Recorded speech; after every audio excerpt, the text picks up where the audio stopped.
Doctor Ramshankar चंचल जी की ये कहानी। अलाव।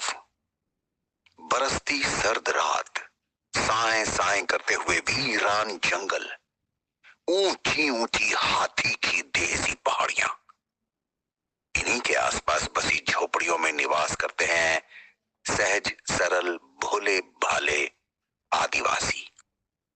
20-25 झुग्गी झोपड़ियों का ये गांव रोशन नगर बस्ती नाम से पहचाना जाता है।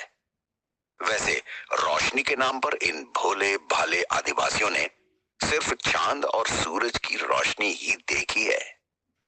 पता नहीं क्यों, क्या सोचकर सालों से अंधेरे के श्राप को झेल रहे इस गांव का नाम किसी ने रोशन बस्ती रख दिया था। बरसती सर्द रातों में कुछ खेतों में दिखाई देती है रोशनी, वो रोशनी जिसे जलाकर डरी हुई रातों में खेतों की रखवाली की जाती है। वो अलाव अर्थात आग उन्हें रोशनी भी देता है और ठंड से लड़ने का साहस भी। पर आज कड़कड़ाती हुई ठंड से बचने के लिए मंगलिया ने अलाव जलाया और उसके बगल में बैठकर अपने जिस्म को गरमाने लगा। दिन भर की मेहनत और श्रम के बाद रात भर जागना बहुत ही मुश्किल होता है।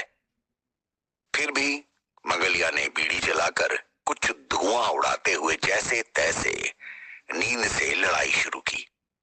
आखिर जब कुछ ज्यादा ही थकान महसूस हुई तो बस समीप लगी हुई खटिया पर कुछ देर सुस्ताने के लिए लेट गया। पता ही नहीं चला कब उसे नींद आ गई।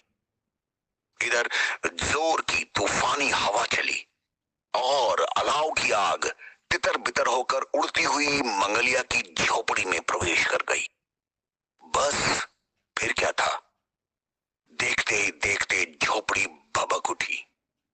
ये देखकर मंगलिया की बीवी और बच्चे चीखने चिल्लाने लगे। इस शोर ने मंगलिया की नींद में खलल डाल दिया।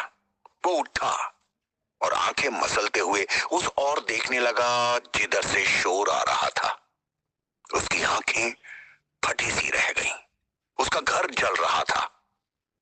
बाहर बच्चे खड़े जोर जोर से चिल्ला रहे थे। मंगलिया पागलों की तरह चीखता चिल्लाता दौड़ा, पर लकड़ी कितना दम भरती। सब कुछ महाअलाव में जलकर भस्म हो गया। वो बुत सा खड़ा देखता रहा। धधकती ज्वाला, जलती झोपड़ी, अनाज, खटिया, चारपाई, घास, मिट्टी के बर्तन, सब कुछ राख हो चुका था।